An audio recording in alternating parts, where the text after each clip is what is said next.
ವಿಶೇಷವಾಗಿ ಇವತ್ತು ಶಾಲಾ ಶಿಕ್ಷಣ ಸಂಪುಟ ಸಚಿವರು, ಕರ್ನಾಟಕ ರಾಜ್ಯ ಸರ್ಕಾರ ಮತ್ತು KPCC ಹಿಂದುಳಿದ ವರ್ಗಗಳ ವಿಭಾಗದ ಅಧ್ಯಕ್ಷರಾದ ಶ್ರೀಯುತ ಮಧು ಬಂಗಾರಪ್ಪನವರು ಈ ಪತ್ರಿಕಾಗೋಷ್ಠಿಯನ್ನು ಉದ್ದೇಶಿಸಿ ಮಾತಾಡ್ತಾ ಇದ್ದಾರೆ.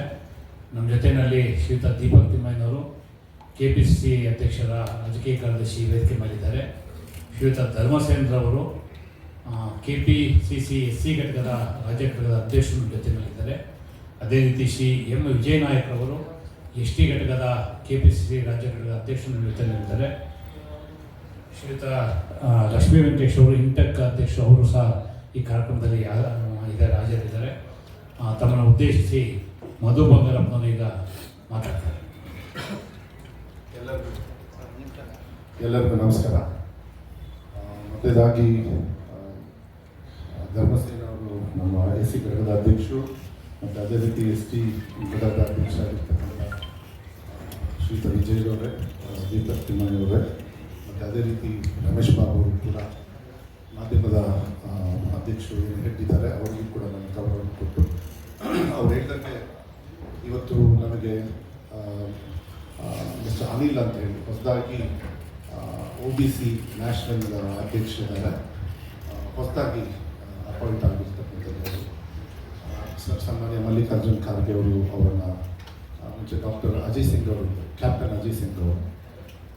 ನಾನು ರಾಜ್ಯ ಮಟ್ಟದಲ್ಲಿ ನಾನು ಹಿಂದುಳಿದ ವರ್ಗದ ಕಾಂಗ್ರೆಸ್ ಪಕ್ಷದ ಅಧ್ಯಕ್ಷನಾಗಿರೋದ್ರಿಂದ OBCಯಿಂದ ಇಡೀ ದೇಶದಲ್ಲಿ ಏನು ನಮ್ಮ ರಾಹುಲ್ ಗಾಂಧಿ ಅವರು ವಿಶೇಷವಾಗಿ ಎಲ್ಲ ಟೀಕಾ ಟಿಪ್ಪಣಿ ಇದ್ದರೂ ಕೂಡ ಅವರು ಒಂದೇ ವಾಯ್ಸಲ್ಲಿ ಇಲ್ಲ, ಇದು ಅನುಷ್ಠಾನ ಆಗಬೇಕು, ಕ್ಯಾಸ್ಟ್ ಸೆನ್ಸಸ್ ಆಗಬೇಕು, ಕ್ಯಾಸ್ಟ್ ಸೆನ್ಸಸ್ಸಲ್ಲಿ ಎಕನಾಮಿಕಲ್ಲು, ಸೋಷಾಲಜಿಕಲ್ ಮತ್ತು ಎಜುಕೇಷನಲ್ಲಿ ಏನು ಪ್ರಗತಿ ಹೋಗಬೇಕಂತ ಹೇಳಿದರೆ ಇದೆಲ್ಲದೂ ಕೂಡ ಅದು ಕಾಣಬೇಕಾಗ್ತದೆ. ಆವಾಗಲೇ ನಿಮಗೆ ಗೊತ್ತಾಗೋದು. ಈ ನಿಟ್ಟಿನ ಮೇಲೆ ವಿಶೇಷವಾಗಿ ನನಗೆ ನೆನಪಿದೆ, ಅವರು ಒಂದೇ ಭಾರತ್ ಜೋಡೋ ಸಂದರ್ಭದಲ್ಲಿ, ಅಂದರೆ ಚುನಾವಣೆ ಪೂರ್ವಕವಾಗಿ ಅವರು ನನ್ನ ತಂದೆಯವರು ಕೂಡ ನೆನೆಸ್ಕೊಂಡು ನಮ್ಮೆಲ್ಲ ಹೆಗಲ ಮೇಲೆ ಕೈ ಹಾಕಿ, ಇಲ್ಲ ಮಗು OBCಯನ್ನು ನಾವೆಲ್ಲರೂ ಕೂಡ ಆ ಶಕ್ತಿ ಕೊಡಬೇಕಾಗುತ್ತೆ, ತುಂಬ ನಮ್ಮ ಜವಾಬ್ದಾರಿಗಳಿದ್ದಾವೆ,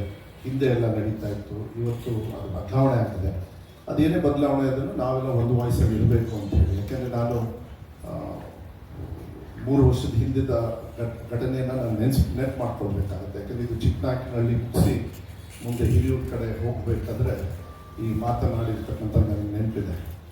ಆದರೆ ಇವತ್ತು ಕಾಂಗ್ರೆಸ್ ಪಕ್ಷ ಸನ್ಮಾನ್ಯ ಮಲ್ಲಿಕಾರ್ಜುನ್ ಖರ್ಗೆ ಅವರ ನೇತೃತ್ವದಲ್ಲಿ ನಾನೊಬ್ಬ 2023 ಮ್ಯಾನಿಫೆಸ್ಟೋ ಅಂದರೆ ಪ್ರಣಾಳಿಕೆಯ ಅಧ್ಯಕ್ಷರಾಗಿ ಡಾಕ್ಟರ್ ಪರಮೇಶ್ವರ್ ಅವರಿದ್ದರು, ನನ್ನನ್ನು ಉಪಾಧ್ಯಕ್ಷರು ಮಾಡಿದರು. ಡಾಕ್ಟರ್ ರಾಧಾಕೃಷ್ಣ ಅವರು ಕೂಡ ನನ್ನ ಜೊತೆಗೆ ಉಪಾಧ್ಯಕ್ಷರಾಗಿದ್ದರು. ಆ ಸಂದರ್ಭದಲ್ಲಿ ಸುಮಾರು 6 ತಿಂಗಳು ನಾವು ಸ್ಟಡಿ ಮಾಡಿ ಮ್ಯಾನಿಫೆಸ್ಟೋವನ್ನು ಕೊಡ್ತಕ್ಕಂಥ ಸಂದರ್ಭದಲ್ಲಿ ಗ್ಯಾರಂಟಿಗಳು ಏನು ಬಂದಿದ್ದಾರೆ ಅದು ರಾಜ್ಯದ ನಾಯಕರು, ರಾಷ್ಟ್ರದ ನಾಯಕರು ತೀರ್ಮಾನಗಳನ್ನು ತಗೊಂಡು ನಾವೆಲ್ಲ 2:30-3 ಗಂಟೆಗೆ ಕೆಲವು ತೀರ್ಮಾನವನ್ನು ತಗೊಂಡು ನಮ್ಮ ಕಾಂಗ್ರೆಸ್ ಪಕ್ಷಕ್ಕೆ ಏನಿದೆ, ರಾಹುಲ್ ಗಾಂಧಿಯವರು ಅದನ್ನು ಏನು ಹೇಳಿದ್ದಾರೆ, ಇವತ್ತು ನಮ್ಮ ಅಧ್ಯಕ್ಷರು ಮಲ್ಲಿಕಾರ್ಜುನ್ ಖರ್ಗೆ ಅವರು ಏನು ಹೇಳಿದ್ದಾರೆ, DK ಶಿವಕುಮಾರ್ ಸಾಹೇಬರು ಏನು ಹೇಳಿದ್ದಾರೆ, ಅದನ್ನು ಪ್ರತಿಪಾದನೆ ಮಾಡಿ ಅದನ್ನು ತಗೊಳ್ಬೇಕು. ಕ್ವೆಶ್ಚನ್ಸ್ 100 ಇರ್ಬೋದು, ಉತ್ತರ ಕೊಡೋದೆ ನಮ್ಮ ಸರ್ಕಾರದ ನ್ಯಾಯಬದ್ಧವಾಗಿರ್ತಕ್ಕಂಥ ಉತ್ತರ ಕೊಡ್ತಕ್ಕಂಥದ್ದೇ ನಮ್ಮ ಕರ್ತವ್ಯ. ಅಂದರೆ ನಾನು ಯಾಕೆ ಈ ಕಾರ್ಯಕ್ರಮಗಳನ್ನು ಹೇಳಿದೆ ಅಂದರೆ, ಎಲ್ಲ ಕಾರ್ಯಕ್ರಮ ತಗೊಳ್ಳಿ, ಬೇರೆ ಪಕ್ಷದವರು ತಗೊಳ್ಳಿ, ಯಾವುದಾದ್ರೂ ಶಾಶ್ವತವಾಗಿದ್ದಾವೆ ನೀವು ಹೇಳ್ಬಿಡಿ. ಆರ್ಥಿಕ ಟೀಕಾ ಟಿಪ್ಪಣಿಯನ್ನು ಮಾಡಿದರು ನಾವು ಗ್ಯಾರಂಟಿಗಳು ಕೊಟ್ಟಾಗ. ಆದರೆ ಇವತ್ತು ಹೈಯೆಸ್ಟ್ ಯಾರು ತಗೊಂಡಿದ್ದಾರೆ ಅಂದರೆ ಇವತ್ತು BJP ಕಾರ್ಯಕರ್ತರಿಂದ ಹಿಡಿದು ಎಲ್ಲರೂ ಕೂಡ, ಯಾಕಂದರೆ ಅಲ್ಲೂ ಕೂಡ ಬಡವರಿದ್ದಾರೆ, ಎಲ್ಲ ಜಾತಿ ವರ್ಗದವರು ಬಡವರಿದ್ದಾರೆ, ಅವರಿಗೂ ಸಹಕಾರ ಮಾಡಬೇಕು ಅಂತ ಹೇಳಿ ಮಾಡಿದ್ರು ಹೊರತು ನಾವು ಬರೀ ನಮಗೆ ವೋಟ್ ಹಾಕಿದವರು ಅವ್ರಿಗೆ ಹಾಕಬೇಕಂತ ನಾವು ಯಾವತ್ತೂ ಕೂಡ. ಒಂದು ಕಾನೂನು ಮಾಡಬೇಕಾದ್ರೆ ಒಂದು ಜಾತಿ, ಒಂದು ವರ್ಗ, ಏನೋ ಒಂದು ತಲೆಯಲ್ಲಿ ಬೇರೆ ಥರ ಒಂದು ದಿಕ್ಕನ್ನು ತಗೊಂಡು ಮಾಡ್ತಕ್ಕಂಥದ್ದು ಯಾವಾಗಲೂ ಕೂಡ ತೀರ್ಮಾನ ತಗೊಳ್ಬಾರ್ದು ಅಂತನ್ನ ಕಾಂಗ್ರೆಸ್ ಪಕ್ಷದ ನಾಯಕರು ಯಾವತ್ತೂ ಕೂಡ ಮಾಡ್ಕೊಂಡು ಬಂದಿದ್ದಾರೆ. ಅದೇ ರೀತಿ ಹಿಡಿದಿರ್ತಕ್ಕಂಥ ಹಠನ, ಛಲನ ಇವತ್ತು ರಾಹುಲ್ ಗಾಂಧಿಯವರು ಪಾರ್ಲಿಮೆಂಟಲ್ಲೂ ಕೂಡ ಹೇಳಿದರು, ನೀವು ಇದನ್ನು ಮಾಡಲೇಬೇಕು, ಇದೇ ಪಾರ್ಲಿಮೆಂಟಲ್ಲಿ ನೀವು ಮಾಡ್ತೀರೋ ಒಂದು ದಿವಸ, ಅವಾಗ ಮಾತ್ರ ನೀವು ಒಳ್ಳೆಯದಾಗ್ತದೆ. ಅದಕ್ಕೆ ಮೊದಲೇದಾಗಿ ಈ ಹೋರಾಟದ ಮುಂಚೂಣಿಯನ್ನು ತಗೊಳ್ತಕ್ಕಂಥದ್ದು ನ್ಯಾಯವನ್ನು ಸಾಮಾಜಿಕವಾಗಿ, ಶೈಕ್ಷಣಿಕವಾಗಿ ಮತ್ತು ಶೈಕ್ಷಣಿಕ ಮತ್ತು ಆರ್ಥಿಕವಾಗಿ 3 ವಿಚಾರದಲ್ಲೂ ಏನು ಮಾನ್ಯ ಸಿದ್ದರಾಮಯ್ಯ ಹೇಳ್ತಾ ಇದ್ದಾರೆ ಅದನ್ನು ಹಠಾಚದಿಂದ ಅನುಷ್ಠಾನ ಮಾಡಲಿಕ್ಕೆ ಹೆಚ್ಚು ಒತ್ತನ್ನು ಕೊಟ್ಟಿರ್ತಕ್ಕಂಥ ಕಾಂಗ್ರೆಸ್ ಪಕ್ಷ ನಾಯಕತ್ವವನ್ನು ಹೊಂದಿರತಕ್ಕಂಥ ರಾಹುಲ್ ಗಾಂಧಿ ಅವರಿಗೆ ನಾನು OBC ಒಬ್ಬ ಅಧ್ಯಕ್ಷನಾಗಿ ಕರ್ನಾಟಕ ರಾಜ್ಯದ ಜನರ ಪರವಾಗಿ ನಾನು ಧನ್ಯವಾದಗಳನ್ನು ಕೃತಜ್ಞತೆಗಳನ್ನು ನಾನು ಹೇಳಲಿಕ್ಕೆ ಇಷ್ಟಪಡ್ತೀನಿ. ಇದನ್ನು ನಾವು ಮಾಡ್ತೀವಿ ಅನ್ನೋದಕ್ಕೆ ಮಾನ್ಯ ನರೇಂದ್ರ ಮೋದಿಯವರು ಪ್ರೈಮ್ ಮಿನಿಸ್ಟರ್ಗೂ ಕೂಡ ನಾವು ಕೃತಜ್ಞತೆ ಹೇಳೋದು ತಪ್ಪೇನಿಲ್ಲ. ಅವ್ರಿಗೂ ಕೂಡ ಏನು ರಾಹುಲ್ ಗಾಂಧಿಯವರ ಬೇಡಿಕೆ ಏನಿತ್ತು ನೀವು ಅದನ್ನು ಪರಿಗಣಿಸಿದ್ದೇವೆ, ಅದಕ್ಕೆ ನಿಮಗೆ ಧನ್ಯವಾದಗಳು. ಎಷ್ಟು ಹಿಂಸೆ ಮಾಡಿದ್ರು ನೋಡಿ ರಾಹುಲ್ ಗಾಂಧಿ ಅವರಿಗೆ, ಯಾವ ರೀತಿ ಕರೆದರು, ಯಾವ ರೀತಿ ವಿಶ್ಲೇಷಣೆಯನ್ನು ಮಾಡಿದರು. ನಾನು ಹೆಚ್ಚು ಚರ್ಚೆಗೆ ಹೋಗೋದಿಲ್ಲ. ಒಬ್ಬರು ಮಂತ್ರಿ ಆದವರು ರಾಹುಲ್ ಗಾಂಧಿ ಅವರಿಗೆ ನಿಮ್ಮ ಜಾತಿ ಯಾವುದು ಅಂತ ಹೇಳಿ ಕೇಳಿದರು, ಧರ್ಮ ಯಾವುದು ಅಂತ ಕೇಳಿದರು. ನಾನು ಅದನ್ನ ಚರ್ಚೆ ಮಾಡೋಕ್ಕೆ ಹೋಗೋದಿಲ್ಲ. ಆದರೆ ಅದು ಎಷ್ಟು ನೋವಾಗಿರಬೇಕು ಒಬ್ಬ ವ್ಯಕ್ತಿಗೆ. ಇವತ್ತು ಜಾತಿ ಮೇಲೆ ನಾವು ನಿಮ್ಮನ್ನು ಐಡೆಂಟಿಫೈ ಮಾಡ್ತೀವಿ ಅಂತ ಹೇಳಿದರೆ, ಜಾತಿ ಮೇಲೆ ನಿಮ್ಮ ಆರ್ಥಿಕ, ಶೈಕ್ಷಣಿಕ ಮತ್ತು ನಿಮ್ಮ ಸೋಷಿಯಲ್ ಜಸ್ಟಿಸ್ ನಾವು ಏನು ಕೊಡಬೇಕು ಒಬ್ಬ ಸರ್ಕಾರದವರು, ಅದನ್ನು ಪ್ರಶ್ನೆ ಮಾಡಬೇಕೆ ಹೊರತು ಒಬ್ಬ ಎಲೆಕ್ಟೆಡ್ ಮೆಂಬರಿಗೆ ಕಳಿಸಿದ್ರು ಅಂದರೆ ಹೈಯೆಸ್ಟಲ್ಲಿ ಗೆದ್ದಿರ್ತಕ್ಕಂಥ ಒಬ್ಬ ಎಲೆಕ್ಟೆಡ್ ಮೆಂಬರಿಗೆ ಕೇಳಿದ್ರೆ ಎಷ್ಟು ಜನರಿಗೆ ನೀವು ಪ್ರಶ್ನೆ ಮಾಡಿದಿರಿ ಅಂತೇಳಿ ನಾವು BJP ಅವ್ರಿಗೆ ಕೇಳಬೇಕಾಗುತ್ತೆ.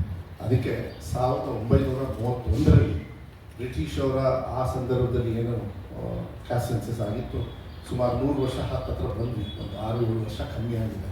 ಆದರೆ ಇವತ್ತು ನಾವೇನು ಮಾನ್ಯ ಸಿದ್ದರಾಮಯ್ಯ ಅವರು ಹಿಂದೆ ಅವರು ಮುಖ್ಯಮಂತ್ರಿಗಳು ಇರಬೇಕಾದ್ರೆ ಇದನ್ನು ನಾವು ಮಾಡ್ತೀವಿ ಎಂದು, ಮತ್ತು ಅದಾದಮೇಲೆ ಅವರು ಅನುಷ್ಠಾನ ಮಾಡೋಷ್ಟಿಗೆ ಬೇರೆ ಸರ್ಕಾರ ಬಂತು. ಅದಾದಮೇಲೆ ನಾವು ಪ್ರಣಾಳಿಕೆಯನ್ನು ನಾವು ಹಾಕಿರೋದ್ರಿಂದ ಇವತ್ತು ಅದನ್ನು ನಾವು ಮಾಡಿದ್ದೀವಿ, ನಮಗೆ ಹೆಮ್ಮೆ ಇದೆ.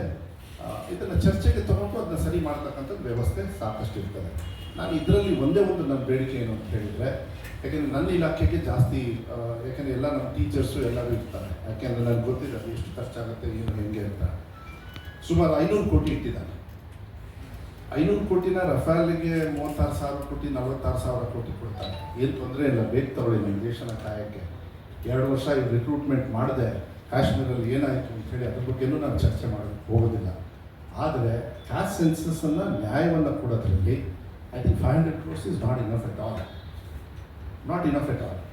ಆಮೇಲೆ ಅದನ್ನು ಜಾಸ್ತಿ ಮಾಡಬೇಕಾಗ್ತದೆ ಒಂದು ಭಾಗ. ಆಮೇಲೆ ನನ್ನ ಒತ್ತು ಬರೀ ಕ್ಯಾಸ್ಟ್ ಸೆನ್ಸಸ್ಸಲ್ಲಿ ಇದು ನ್ಯಾಯ ಕೊಡೋದಲ್ಲ ದೀಪಕ್ ಅವರೇ. ಇವತ್ತು ನ್ಯಾಯವನ್ನು ಕೊಡ್ತಕ್ಕಂಥದ್ರಲ್ಲಿ ಟ್ಯಾಕ್ಸ್ ಕಲೆಕ್ಷನಲ್ಲೂ ಕೂಡ ರಾಜ್ಯಗಳಿಗೆ ನ್ಯಾಯವನ್ನು ಕೊಡ್ತಕ್ಕಂಥದ್ದನ್ನು ಇವತ್ತು ಮಾನ್ಯ ನರೇಂದ್ರ ಮೋದಿ ಅವರು ಮಾಡಬೇಕಾಗುತ್ತೆ. ಅದು ಬಹಳ ಮುಖ್ಯ. ಯಾಕೆಂದರೆ ಅವರು ಚೀಫ್ ಮಿನಿಸ್ಟರ್ ಇರಬೇಕಾದ್ರೆ ಸೋಷಿಯಲ್ ಮೀಡಿಯಾಲಿದೆ, ನನ್ನ ತೋರಿಸಿ ನಾನೇನು ಅದನ್ನು ಪ್ರಚಾರ ಮಾಡೋದಕ್ಕೆ ಹೋಗೋದಿಲ್ಲ. ಅವರೇ ಹೇಳಿದ್ದಾರೆ, ಎಲೆಕ್ಷನಲ್ಲಿ ಭಾಷಣ ಮಾಡಿದ್ದಾರೆ. ಅವ್ರ ಎಲೆಕ್ಷನಲ್ಲಿ ಏನಂತ ಹೇಳಿದರೆ, ಗುಜರಾತ್ ನಾವು ಚೀಫ್ ಮಿನಿಸ್ಟರ್ ಆಗಿ ನಾವು ಲಕ್ಷಾಂತರ, ಡಾಕ್ಟರ್ ಮನಮೋಹನ್ ಸಿಂಗ್ ಅವರು ಪ್ರೈಮ್ ಮಿನಿಸ್ಟರ್ ಇದ್ದಾಗ ನಾವು ಲಕ್ಷಾಂತರ ಕೋಟಿ ನಾವು ಕೊಡ್ತೀವಿ, ನಮಗೆ ಎಷ್ಟು ಕೊಡ್ತೀರಿ ನೀವು, ಕಮ್ಮಿ ಕೊಡ್ತೀರಿ ಅಂತೇಳಿ. ಇವತ್ತು ಅದೇ ಜಾಗದಲ್ಲಿ ಮಾನ್ಯ ಪ್ರಧಾನಮಂತ್ರಿಗಳು ಕೂತ್ಕೊಂಡಿದ್ದಾರಲ್ಲ. ಹಾಗಾದ್ರೆ ನೀವು ಮಾಡಬೇಕು ತಾನೆ, ನ್ಯಾಯವನ್ನು ಕೊಡೋದು ಬರೀ ಕ್ಯಾಸ್ಟ್ ಸೆನ್ಸಸ್ ಅಲ್ಲ, ರಾಜ್ಯದ ಪಾಲ್ಗಳನ್ನು ಕೂಡ ಜಾಸ್ತಿ ಮಾಡಬೇಕು. ನಾನು ಮಾನ್ಯ ಮುಖ್ಯಮಂತ್ರಿಗಳ ಮನವಿಯನ್ನು ಮಾಡಲಿಕ್ಕೆ ಇಷ್ಟಪಡ್ತೀನಿ. ಮಾನ್ಯ DK ಶಿವಕುಮಾರ್ ಅವರು ಉಪಮುಖ್ಯಮಂತ್ರಿಗಳು ಹೋಗಿದ್ದರು, ಸೌತ್ ಇಂಡಿಯನ್ ಚೀಫ್ ಮಿನಿಸ್ಟರ್ಸ್ ಎಲ್ಲರೂ ಕೂಡ ಸುಮಾರಷ್ಟು ಜನರು ಸೇರಿ ನಮ್ಮ ನ್ಯಾಯವನ್ನು, ನಮ್ಮ ಹಕ್ಕನ್ನು, ನಾವೇನು ಟ್ಯಾಕ್ಸ್ ಕೊಡ್ತೀವಿ ಅದನ್ನು ಕೇಳಬೇಕು ಅಂಥೇಳಿ ಒಂದು ಮೀಟಿಂಗನ್ನು ಮಾಡಿ ಅದನ್ನು ಮುಂಚೂಣಿಗೆ ತಗೊಂಡು ಹೋಗಬೇಕಾಗತ್ತೆ. ಅದನ್ನು ಕಾಂಗ್ರೆಸ್ ಪಕ್ಷ ಆಗಲಿ ಎಲ್ಲರೂ ಕೂಡ ಅವ್ರ ನ್ಯಾಯಬದ್ಧವಾಗಿರ್ತಕ್ಕಂಥ ಆರ್ಥಿಕ ನಾವೇನು ಕೊಡ್ತೀವಿ ಅದನ್ನು ನಮ್ಮ ಮ್ಯಾನಿಫೆಸ್ಟೋದಲ್ಲಿ ಹೇಳ್ಕೊಂಡು ಬಂದಿದ್ದೇವೆ. ಅದಾದ ನಂತರ ರಾಷ್ಟ್ರ ಮಟ್ಟದಲ್ಲಿ 2024ರ ಲೋಕಸಭಾ ಚುನಾವಣೆಯ ಸಂದರ್ಭದಲ್ಲೂ ಸಹ ನಮ್ಮ ಪಕ್ಷದ ಪ್ರಣಾಳಿಕೆಯಲ್ಲಿ ಇದನ್ನು ಪ್ರತಿಪಾದನೆಯನ್ನು ಮಾಡಿಕೊಂಡು ನಾವು ಜಾತಿ ಗಣತಿಗೆ ಆದ್ಯತೆಯನ್ನು ಕೊಡ್ತೇವೆ. 1931ರ ನಂತರ ಈ ದೇಶದಲ್ಲಿ ಜಾತಿ ಗಣತಿ ಆಗಿಲ್ಲ. ಸಾಮಾಜಿಕ ನ್ಯಾಯದ ಪರಿಕಲ್ಪನೆ ಹಿನ್ನೆಲೆಯಲ್ಲಿ, ಸಮ ಸಮಾಜದ ನಿರ್ಮಾಣದ ಹಿನ್ನೆಲೆಯಲ್ಲಿ ಇದು ನಮ್ಮ ಆದ್ಯತೆ ಮತ್ತು ಇದಕ್ಕೆ ನಾವು ಒತ್ತನ್ನು ಕೊಡ್ತೇವೆ. ನಾವು ಪಾರ್ಲಿಮೆಂಟ್ ಮೂಲಕ ಇದನ್ನು ಜಾರಿಗೆ ತರುವಂಥ ಪ್ರಯತ್ನವನ್ನು ಮಾಡ್ತೇವೆ ಅಂತೇಳಿ ಸನ್ಮಾನ್ಯ ರಾಹುಲ್ ಗಾಂಧಿರವರು, ಸನ್ಮಾನ್ಯ ಮಲ್ಲಿಕಾರ್ಜುನ ಖರ್ಗೆ ಅವರು, ನಮ್ಮ ಪಕ್ಷದ ಎಲ್ಲ ಮುಖಂಡರು ಪ್ರತಿಪಾದನೆಯನ್ನು ಮಾಡ್ಕೊಂಡು ಬಂದಿದ್ದಾರೆ. ಇವತ್ತು ಕರ್ನಾಟಕ ರಾಜ್ಯದ ಮುಖ್ಯಮಂತ್ರಿಗಳಾದಂಥ ಸಿದ್ದರಾಮಯ್ಯನವರು, ಉಪಮುಖ್ಯಮಂತ್ರಿಗಳಾದಂಥ DK ಶಿವಕುಮಾರ್ ಅವರು ನಮ್ಮ ರಾಜ್ಯ ಸರ್ಕಾರ ಮತ್ತು ಪ್ರದೇಶ ಕಾಂಗ್ರೆಸ್ ಪಕ್ಷದ ಪರವಾಗಿ ಸನ್ಮಾನ್ಯ ರಾಹುಲ್ ಗಾಂಧಿರವರಿಗೆ ಮತ್ತು ಮಲ್ಲಿಕಾರ್ಜುನ ಖರ್ಗೆ ಅವರಿಗೆ ಅಭಿನಂದನೆ ನೀಡಿದ್ದಾರೆ.